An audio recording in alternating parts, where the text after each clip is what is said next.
Praise the Lord. கர்த்தர் உங்களை ஆசீர்வதிப்பாராக. இன்றைய வேத தியான பகுதிக்கு வாசி தெரிந்து கொள்ளப்பட்ட வேத வசனம் செப்பனியா 3ஆம் அதிகாரம் 15ஆம் வசனம். கர்த்தர் உன் ஆக்கினைகளை அகற்றி உன் சத்துருக்களை விலக்கினார்.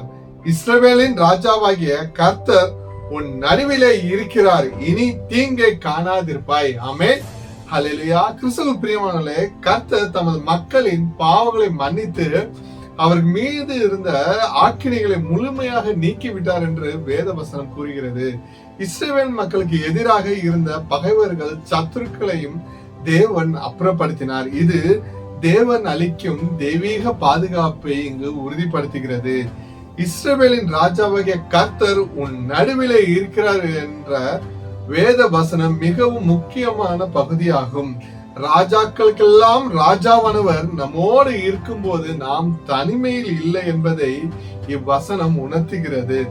தேவன் நம்மோடு இருக்கும்போது எதிர்காலத்தை பற்றிய பயமோ அல்லது வரப்போகும் தீங்கை பற்றிய அச்சமோ தேவையில்லை. எனக்கு பிரியமானவர்களே, இனி தீங்கை காணாதிருப்பாய் என்று உறுதிமொழி விசுவாசிகளுக்கு மிகுந்த நம்பிக்கையை அளிக்கிறது.